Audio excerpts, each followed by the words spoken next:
Yo, salut à tous, j'espère que vous allez bien. Je sais que la vidéo va en intéresser plus d'un parce qu'on me l'a beaucoup demandé. Aujourd'hui, je vais tester un modèle, enfin, on va faire plus un point de vue, on va faire un tour de ce modèle réduit. Je vous parle du AGP 408, ce Hummer vendu en RTR. Donc bon, c'est une chinoiserie, hein, c'est un truc que vous pouvez trouver sur tous les sites chinois, Banggood, AliExpress, même sur Amazon.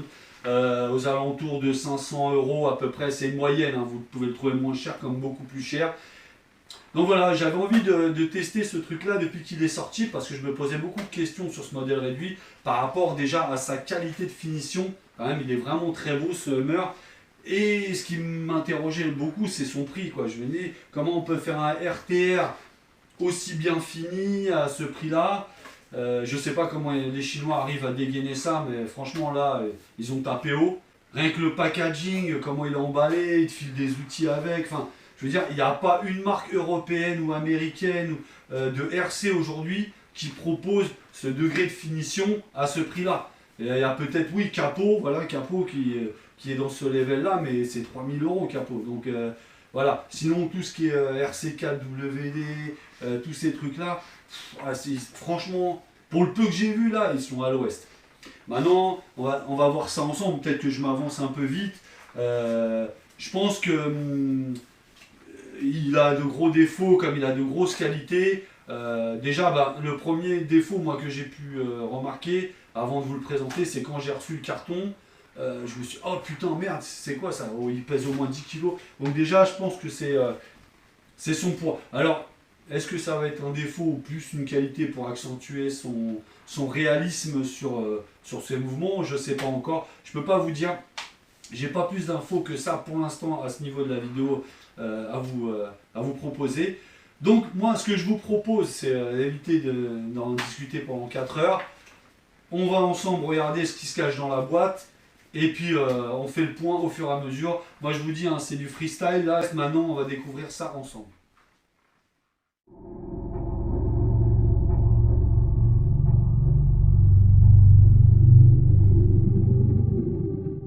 Voilà, super boîte dont je vous parlais. Donc j'ai plus le carton d'origine, mais dans le carton d'origine, vous trouvez cette boîte. Et puis les deux manuels, celui de la voiture et celui de la commande. Donc vous allez voir, la commande, il y a pas mal de boutons, mais franchement, finalement, c'est assez simple parce que tous les boutons ne servent pas. Même moi qui ai la version optionnée, tous les boutons ne servent pas. Je crois que c'est du 16 canaux sur la commande, donc voilà, il n'y a pas 16 options sur la voiture. Donc voilà, c'est la boîte dont je vous parlais, une boîte avec un couvercle magnétique qui peut vous avec une poignée et tout. Voilà, facile à transporter, vous emmenez ça, vous balancez ça dans le coffre. Franchement, c'est génial. Ça, c'est classe, comme je disais, c'est quel fabricant aujourd'hui propose ça, franchement. Quand tu achètes du RTR et te le balance à la limite sans mousse, sans rien dans la boîte, là, franchement, les Chinois, ils sont époustouflants. Donc voilà, ça se présente comme ça. Comme je vous ai dit, déjà, il est pas neuf, hein, il a un peu roulé. Bon, il est pas vieux non plus, hein, il a fait 2-3 packs, hein, c'est pas non plus... voilà, il est encore... Si vous le recevez, il sera comme ça. Donc voilà ce que je vous disais sur cette commande. Avec beaucoup de boutons, on verra un petit peu à quoi servent tous ces boutons par la suite. Ils vous fournissent avec un petit bandeau, ça c'est classe, comme les pilotes d'hélicoptère ou pilotes d'avion pour porter la commande. C'est vrai que si vous jouez plusieurs heures, au bout d'un moment, la commande à bout de bras, même si vous êtes costaud, ça peut peser un peu lourd, ça peut tirer un peu sur les bras. Donc voilà la machine, la bestiole. Alors elle est un petit peu compliquée à sortir. Moi ce que je fais, c'est que j'ouvre le capot, je la chope par l'avant, hop, voilà. Donc super machine. Donc très très lourde, hein. Franchement je leur dirai, vous allez voir dans la vidéo, mais elle est hyper lourde. Je sais pas combien ça pèse, mais ça pèse plus de 7 kg, hein. Vous verrez parce qu'il y a beaucoup de pièces métalliques. Donc à l'intérieur, ce qui est classe, franchement, respect, pas pareil. Quel fabricant, à part Capot, je veux dire des trucs à 3000 €, quel fabricant vous propose une gamme d'outils fournis avec? Donc vous avez les clés, vous avez des riselants, vous avez même des boulons de roue de rechange, voilà, vous avez plein de trucs. franchement, pour moi, les Chinois, franchement, ils tapent vraiment, vraiment fort. Donc je me suis pas trop attardé sur le contenu de la boîte, hein, vous avez vu le principe, ils ont prévu une petite mallette de transport et franchement, classe. Donc on va commencer par la commande. Bon, vous avez une commande type drone, avion, hélicoptère, en 16 canaux. Donc il y a beaucoup de boutons. Donc c'est ça un des petits défauts, enfin c'est pas non plus un truc de ouf, mais c'est un des petits défauts de ce RC, c'est qu'ils n'ont pas prévu une commande à volant de ce type là, un peu comme ça. Voilà. Ça aurait été, parce qu'elles existent en plusieurs canaux aussi, celle-ci, vous avez 8, 10, 12 canaux. Donc je trouve que pour une RC voiture, c'est plus simple à piloter. C'est plus précis qu'avec des joysticks comme ça. Donc c'est un des petits défauts, il y en aura d'autres, vous inquiétez pas. Comme j'ai dit, voilà, tous les boutons ne servent pas. Vous avez, donc comme je disais, kit LED, bruiteur moteur. Alors ça c'est vachement classe, on va l'écouter après, vous allez avoir un joli bruit moteur. Il y a même un klaxon. Alors avec ce bouton là, vous actionnez le klaxon. Donc celui-là il n'est pas attribué. Celui-ci c'est le sélecteur de vitesse. Et il y a un truc que j'aime beaucoup aussi sur ce truc, le sélecteur de vitesse, c'est que vous avez la première en haut et la deuxième vitesse, c'est-à-dire la longue en bas, et au milieu vous avez un neutre. Alors c'est bien parce que vous pouvez mettre les gaz, avoir le bruit du moteur, genre voilà, mais sans qu'elle roule. Ça c'est classe, comme si vous aviez une boîte de vitesse avec une prise et voilà quoi. Moi j'aime beaucoup ça. Donc là je la remets en neutre. Donc là vous allez avoir le joystick qui va gérer les gaz, donc marche avant, marche arrière, frein. Là sur le côté droit vous allez avoir le joystick qui gère la direction droite-gauche. Voilà. En ce qui concerne les boutons du bas, bon là c'est pareil, c'est pas attribué, hein, donc on n'a pas besoin de s'attarder. Là vous avez un trim de parallélisme, enfin pour régler le centre du cerveau, et vous avez une ouverture sur le cerveau de boîte de vitesse. Donc je vous conseille de pas trop y toucher parce que ça, comme les cerveaux, c'est des petits cerveaux fragiles, il vaut mieux pas trop bricoler ce bouton là. Donc voilà. Là, en bas, vous avez une petite rangée de boutons. Le premier, il y a écrit Light. Bon, bien entendu, c'est pour la lumière. Le second, Smog. Alors, Smog, en fait, c'est... le mien, il n'a pas, je ne sais pas s'ils en vendent. Moi, j'ai cherché sur Internet, j'ai pas vu. Mais apparemment, il existerait un modèle qui fait aussi de la fumée. En plus du bruit moteur, il ferait de la fumée au niveau du pot d'échappement. Alors, je sais même pas, ça se trouve, le mien le fait. Hein, mais j'ai pas cherché plus que ça. Faudrait que je vois... je le démonte parce que je l'ai actionné mais ça n'a jamais rien fait, donc je sais pas. Gear, je sais pas du tout à quoi ça sert, mais je sais que c'est lié avec la boîte de vitesse. Alors est-ce que c'est un second bouton affilié au changement de vitesse? Je peux pas vous dire. Franchement, si quelqu'un sait à quoi il sert, voilà, je veux bien des infos là-dessus. Break, il sert à rien, et après vous avez les reverse sur les gaz, comme sur toutes les autres commandes, et sur la direction, si vous voulez inverser les gaz, si vous voulez inverser la commande des gaz ou la commande de direction. Voilà, comme je vous ai dit, il y a beaucoup de boutons, mais pour pas grand chose finalement sur cette commande. Donc voilà.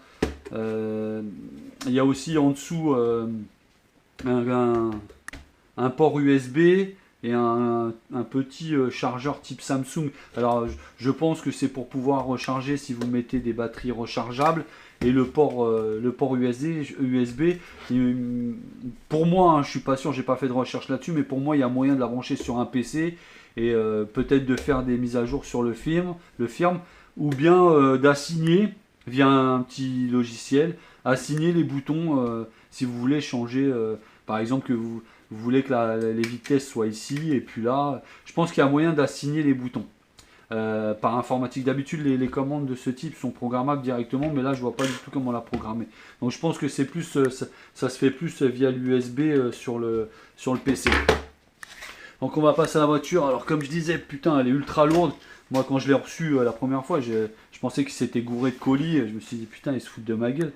Mais non, c'est bien son poids. Donc voilà, vous avez une petite trappe en haut. On va faire le tour de la carrosserie déjà. Vous avez une petite trappe en haut où vous pouvez y installer une mitrailleuse. Alors Elle est vendue en option, moi, sur le mien, mais vous pouvez tomber sur... Ça dépend quel modèle vous achetez, quelle finition. Vous pouvez tomber sur un modèle qui l'a déjà, donc moi, je ne l'ai pas. Un truc qui est classe, c'est que toutes les petites pièces qui sont censées être fragiles, hein, on va dire, dans ce genre de RC, toutes les petites pièces, elles sont en métal. Donc ça, franchement, c'est classe. Donc là, vous avez la fermeture de capot qui est en métal.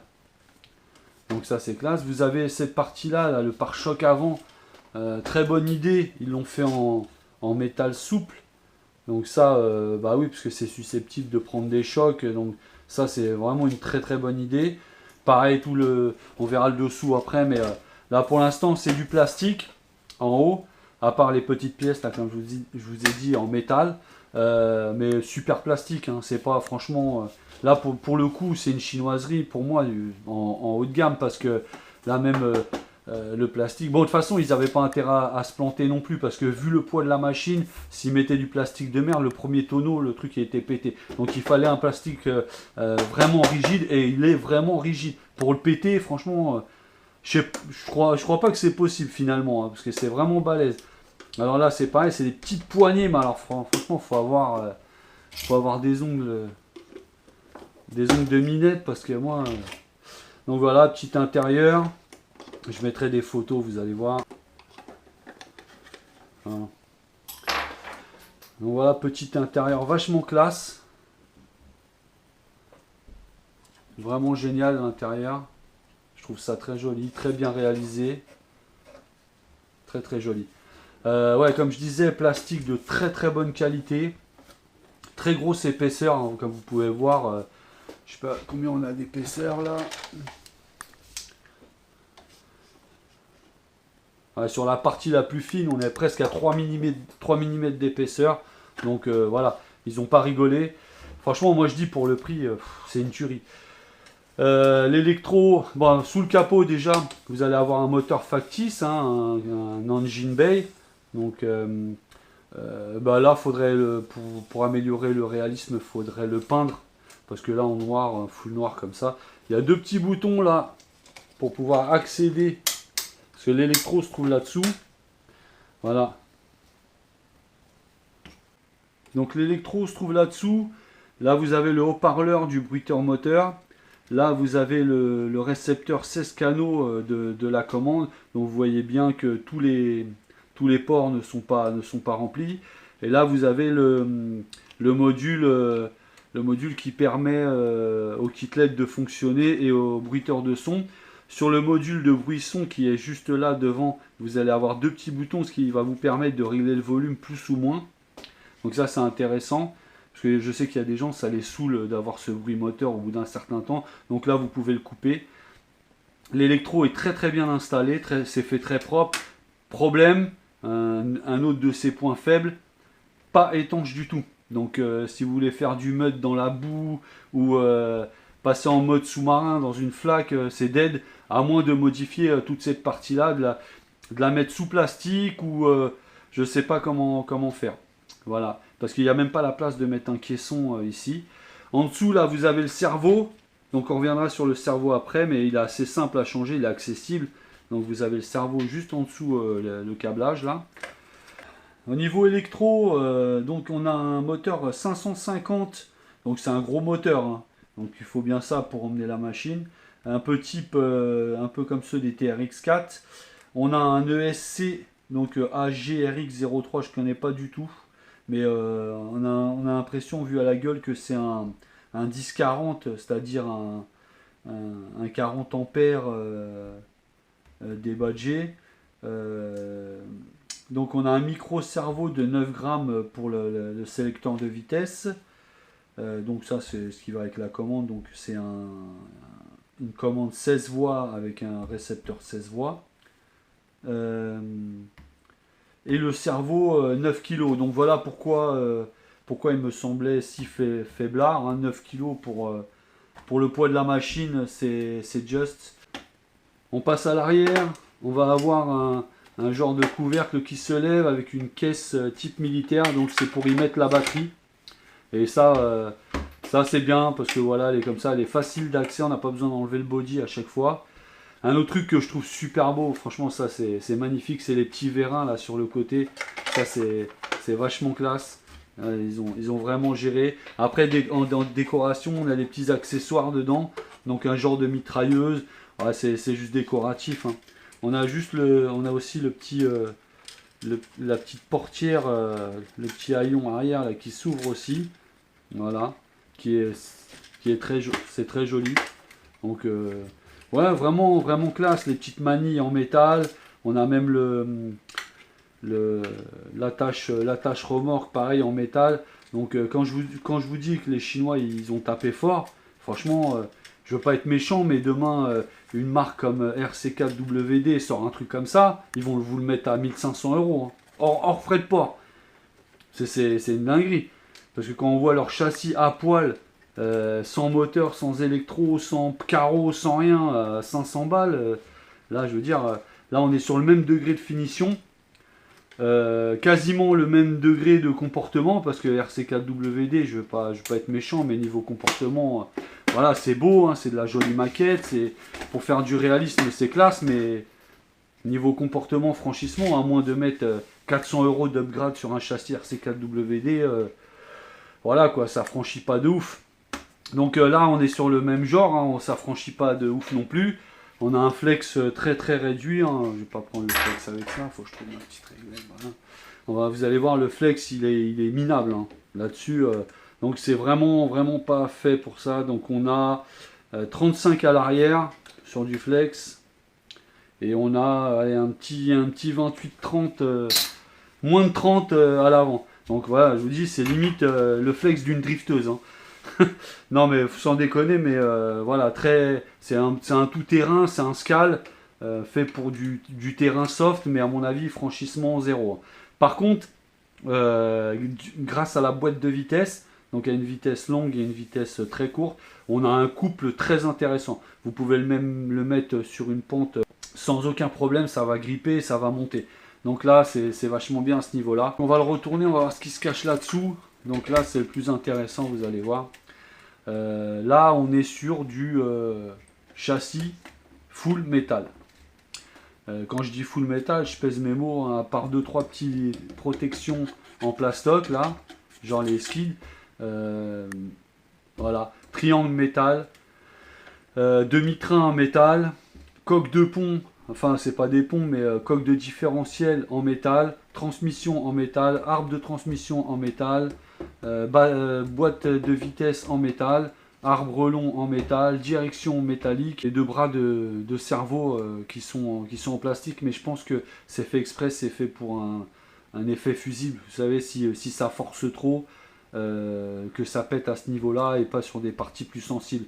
Bon, pour l'avant, c'est identique, hein, on est tout en métal. Rien qu'au bruit, on a l'impression que c'est un vrai 4x4 le truc. Ça fait vraiment le bruit de ferraille d'un vrai 4x4. Donc là, c'est vachement classe. Même le pot d'échappement, ils l'ont fait en métal. Donc voilà, donc on a le micro-cerveau de boîte de vitesse qui est juste là. Donc c'est celui-là qu'il faut être vigilant. On a 90 grammes sur le cerveau arrière et du 9 kg, donc ce qui est très faible. Un autre point faible de cette machine, c'est son cerveau de direction de 9 kg qui est très faible.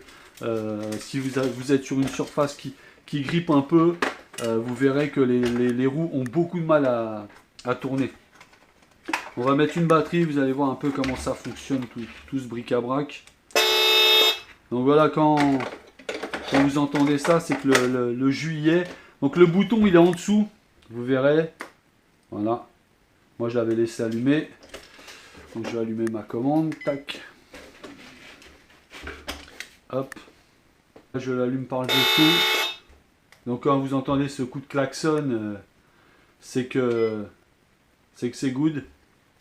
C'est qu'il est allumé. Donc voilà, comme je disais, le petit coup, le klaxon c'est ici. Voilà. Donc on a ce petit klaxon, c'est assez sympa. Je vais la mettre en neutre. Donc là, je suis en position du milieu. Ça veut dire qu'en fait, j'ai pas de prise là sur la. Si je démarre, si j'avance, ça roulera pas. Donc ça c'est vachement classe ce que je disais tout à l'heure. Vous avez la première en haut, deuxième tout en bas et au milieu on est au point mort. Franchement ça j'adore. Donc on va commencer par allumer la lumière. Voilà, donc on a les petites veilleuses qui s'allument simplement. Les phares s'allument quand vous roulez. Donc ça j'en avais déjà parlé dans des vidéos précédentes sur les chinoiseries. Les Chinois ils adorent faire ce truc là, je sais pas pourquoi, franchement c'est tout pourri en plus. C'est quand vous roulez, vous allumez les phares. Donc c'est le truc dommage, avec tous les boutons qu'il y a, ils auraient pu assigner un bouton pour allumer les phares. C'est un peu con, franchement c'est un peu con, ça voilà, c'est pas un défaut mais c'est un peu con. Donc on a les clignotants qui fonctionnent. Voilà, quand vous tournez, vous avez les clignotants avant et arrière qui s'actionnent. Donc ça c'est classe. Vous voyez le cerveau là, je vous en parlais, il est hyper faible. Il tourne même pas à fond. Voilà, là faut la lever pour qu'il tourne à fond. Donc là il faudrait le remplacer par vu le poids de la machine, ils auraient pu mettre un cerveau plus puissant, parce que là le cerveau d'origine. Mais bon, on est habitué sur les versions, surtout les RC, RTR, en général l'électro elle est un peu merdique. Donc voilà, je vous disais là le smog, moi ça sert à rien. Gear, moi j'y touche pas. Break, j'y touche pas. Après j'ai les reverse. Donc là, au niveau de la boîte de vitesse, déjà je vais vous parler du bruiteur avant de la boîte de vitesse. Donc on a le bruiteur qui est en dessous, là, le haut-parleur qui est en dessous. Donc on l'actionne comment? Tout simplement en mettant un petit coup de gâchette. Et vous allez démarrer, enfin gâchette de joystick, et vous allez démarrer le moteur.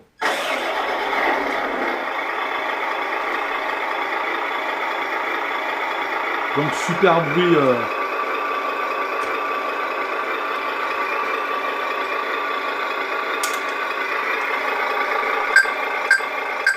Voilà, comme je vous disais, pour baisser un peu le son. Bruit du moteur, comme vous avez pu le constater, hyper réaliste. Très joli bruit de moteur diesel. Donc ouais, ça correspond bien à la machine. Au bout d'un certain temps, au bout de 30-40 secondes, il me semble. Voilà.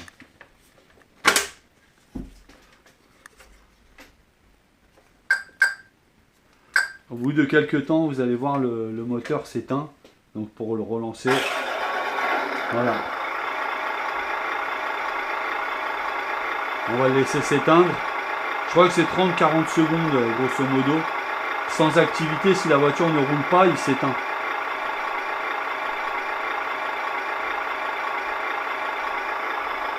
Voilà, donc il s'est coupé. Là, on va voir, bon, je suis toujours en neutre. Je suis pas en prise. Donc je démarre. On va entendre le bruit d'accélération.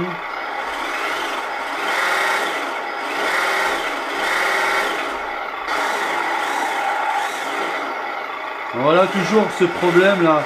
Ça, je trouve ça moche, c'est con, mais on peut rien y faire.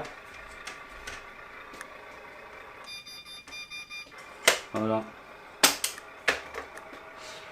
Donc, je vais actionner la première vitesse. Et là, maintenant, il roule. Marche arrière. Voilà.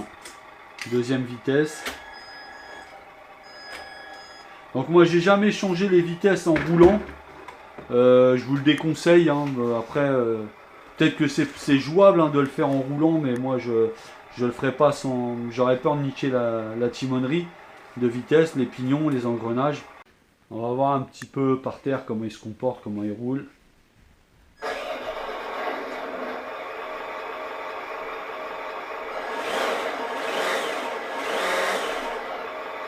Allez, j'enquille la première.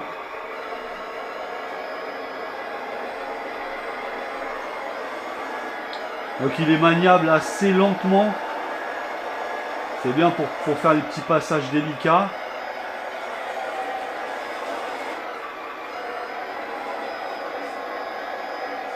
On a, je sais pas si vous avez vu, on a les feux de recul aussi. Donc ça c'est classe. Donc là on est sur la vitesse lente. J'ai enquillé la vitesse rapide. Ah, il y a des fois il y a des ratés. C'est bon.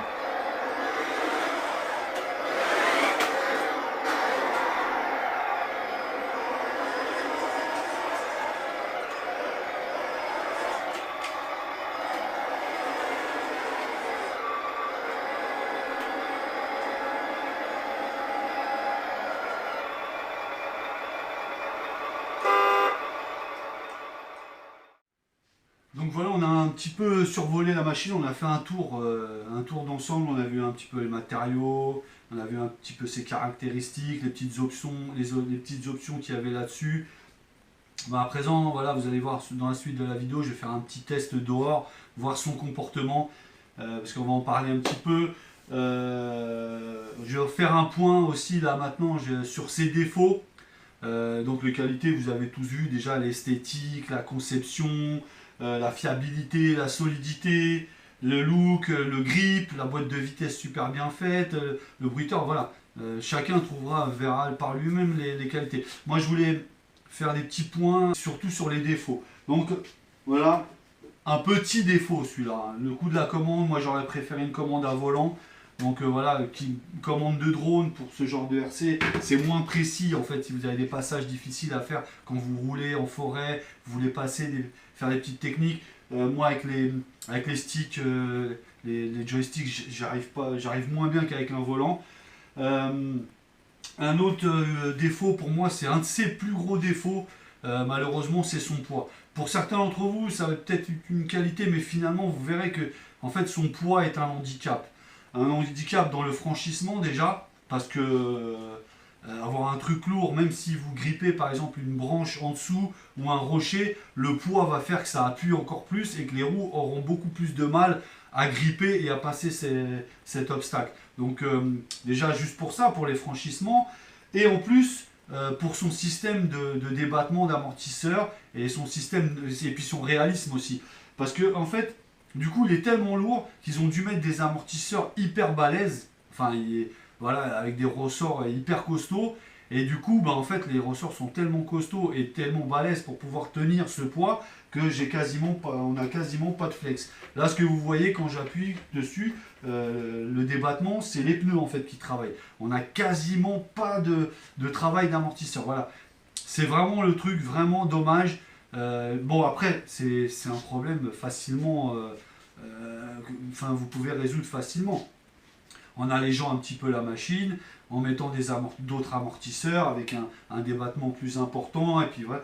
Mais voilà, ça c'est le truc, moi je trouve ça moyen. Donc à l'arrière on a un petit peu, on doit avoir 2 cm, à l'avant on a 1 cm de débattement, et vous allez voir ça dans le petit roulage d'après, vous allez voir ça se ressent en fait sur le comportement, il va avoir tendance à se comporter comme un jouet, à rebondir un peu, donc voilà, c'est ce qui gâche un peu le réalisme, parce que je sais pas si vous avez vu des vidéos de vrais Hummer, enfin Humvee, c'est parce que je dis Hummer depuis tout à l'heure, mais c'est des Humvee. Ça travaille, c'est vachement beau, ça ressemble limite à un short course. On a les roues qui, voilà, je sais pas si vous avez vu ça dans le désert, les mecs qui roulent, c'est beau quoi. Alors que là, le truc, voilà, il rebondit. Bon voilà, après c'est facilement upgradable. Vous partez déjà sur une base avec un level, voilà, je veux pas être méchant, mais là c'est du bon level pour de la chinoiserie. Vous partez avec une super base pour vous faire un bête de truc si vous voulez, si vous bricolez un peu. Vous pouvez même modifier la carrosserie, vous pouvez la passer en pick-up parce que cette partie-là elle se démonte. Vous pouvez démonter les portières. Moi j'ai vu des mecs qui faisaient des demi-portes avec une finition pick-up à l'arrière. Voilà, vous pouvez l'améliorer. Après c'est selon votre imagination. Là de base comme ça, d'origine, comportement 0. Flex 0 parce que c'est même pas 1, c'est 0, 0. Là ça se comporte comme une drifteuse. Sélecteur de boîte, c'est pas un défaut mais vous allez voir, bah, le mien le fait, après peut-être que les autres ne le font pas. Le mien le fait quand des fois, après c'est peut-être un réglage au niveau du cerveau, peut-être changer le cerveau parce que le cerveau qui fournit d'origine le micro-cerveau à l'arrière le sélecteur de vitesse il est pourri, c'est du plastique.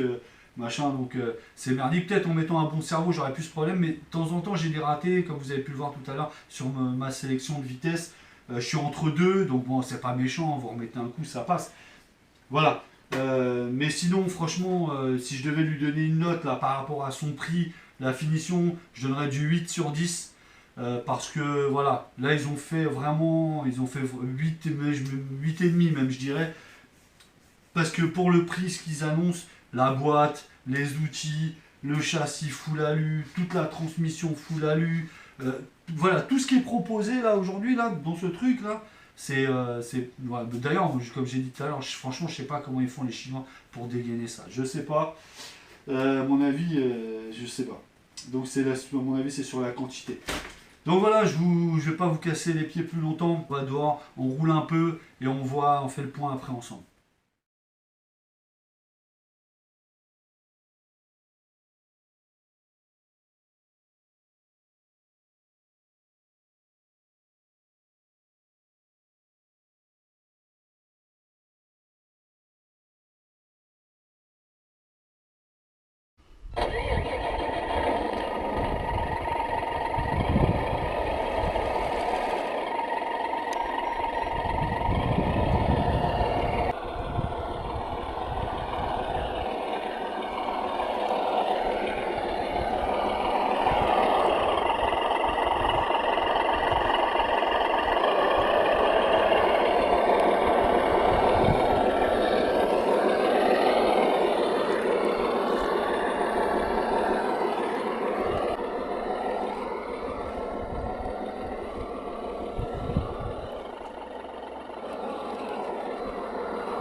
Bon, on va faire la conclusion assez rapidos parce que la vidéo est déjà plutôt longue.